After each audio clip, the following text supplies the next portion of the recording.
안녕하세요. 오늘도 하루 5분 동공부 하우돈입니다.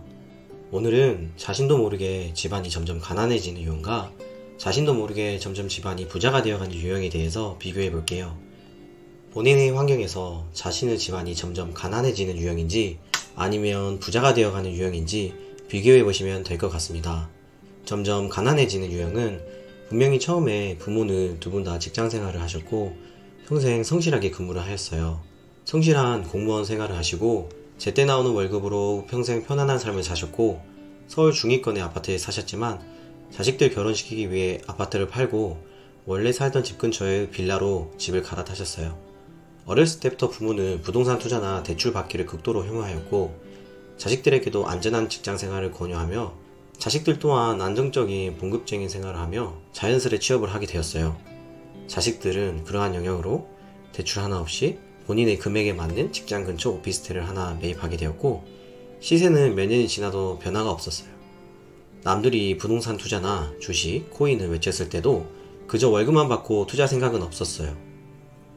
한 달 월급이 300만원이었지만 소비와 소멸성 보험으로 달에 저축하는 금액은 100만원이 채 안 됐어요.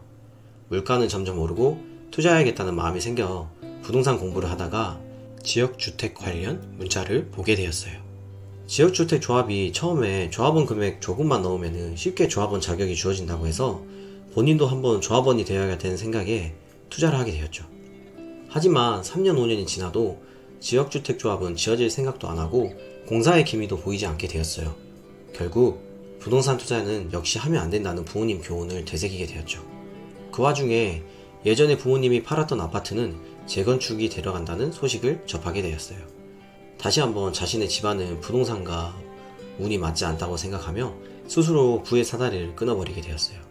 남들이 부동산 얘기만 하면 투기꾼이라고 뒤에서 호박씨는 기본이고 부동산 투자는 절대 안 한다고 다짐하게 되었죠. 그리고 두 번째로 집안이 점점 부자가 되어가는 유형입니다. 어렸을 때부터 부모님은 가난했어요. 아버지 또한 그의 아버지가 없어서 악착같이 돈을 모아야겠다라는 생각을 하게 되었죠.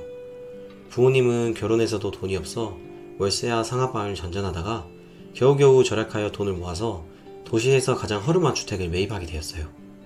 자식들에게도 돈의 중요성과 절약의 중요성을 교육시키게 되었죠. 아버지는 회사를 다니면서도 꾸준히 투잡 쓰리잡을 하며 돈을 모았고 자식들도 부지런한 아버지의 모습을 보며 지금은 가난하지만 돈을 모아야겠다라는 마인드가 생기게 되었어요. 자식들이 성인이 되고 부모가 사놨던 주택은 재개발이 된다는 소식이 전해졌어요. 시세가 오르고 재개발이 진행되어 새로운 집을 거주하게 되었죠. 재개발로 돈을 벌 수 있다는 사이클을 배우게 되었고 돈이 모이는 대로 재개발 투자 그리고 절약을 하게 되었어요. 부동산 투자로 돈을 벌 수 있다는 자신감으로 어떻게든 절약을 하며 모은 돈으로 또다시 부동산을 투자를 하고 또 투자를 했어요. 순식간에 부동산 자산이 늘어나고 재개발 투자로 시세 차익을 거두었더니 순식간에 부동산 자산이 늘어나고 재개발 투자로 시세 차익을 거두었던 시드로 본인이 아는 지역의 상가에 돈을 또 투자하게 되었어요. 상가로 꾸준한 월세 수입이 생기며 그 돈으로 주식과 부동산을 병행하게 되었죠. 돈이 돈을 벌어다 주고 돈이 얼마나 소중한 존재임을 인식하고 있기에 부동산으로 더 큰 자산을 만들 가능성이 매우 커졌어요. 부동산 공부에 모든 것을 바치고 부동산 정보와 부자들과 친하게 지내게 되었죠. 결국 전형적인 부동산 벼락부자의 사례가 되었죠. 위 두 가지 사례는 실제로 우리가 겪고 있는 현실이에요. 누군가는 점점 가난해지고 누군가는 점점 부자가 되고 있어요. 한 예로 어렸을 때 비슷한 부류의 친구들을 만났는데 오랜만에 만나다 보니 현격히 자산격차가 차이나고 어떤 대화를 했을 때도 바라보는 시각 차이가 점점 나게 되고 끼리끼리 결국 어울리게 되기도 하는데요.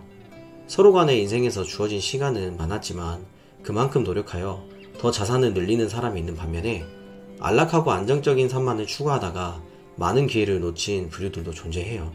안정적인 삶이 나쁘다는 것은 아니지만 어느 정도 투자 공부를 게을리하고 투자 절약보다는 안정과 소비를 택했던 본인들의 모습이기도 해요. 약간 극단적인 부분이 있기도 했고 운이 적용하는 부분도 있긴 했어요. 하지만 분명히 본인의 집안이 정말 괜찮은 집안이었는데 어느 순간 남들과 비교해 가난해지고 있다는 집안도 있을 거예요. 지금부터라도 부자 마인드로 생각을 바꾸셔야 합니다. 내가 처음부터 가난했기에 가난하게 사는 것도 아니고 처음부터 내가 부자였기에 평생 부자로 사는 것도 아니에요. 물론 부모가 부자라면 당연히 쉽게 부자가 될 기회가 주어지겠지만 정신만 차린다면 가난한 석수조도 큰 기회를 얻을 수가 있다고 생각합니다. 지금 대한민국은 단군 일의 최고의 기회를 주고 있어요. 지금부터라도 상황을 반전시키기 위해 공부해야 하지 않을까요? 돈을 대하는 태도로 본인의 부의 정도가 달라지는데 돈 공부 한번 꾸준히 해봐야 될 것 같습니다. 오늘도 긴 영상 봐주셔서 감사합니다. 하루 5분 돈 공부 하우돈이었습니다.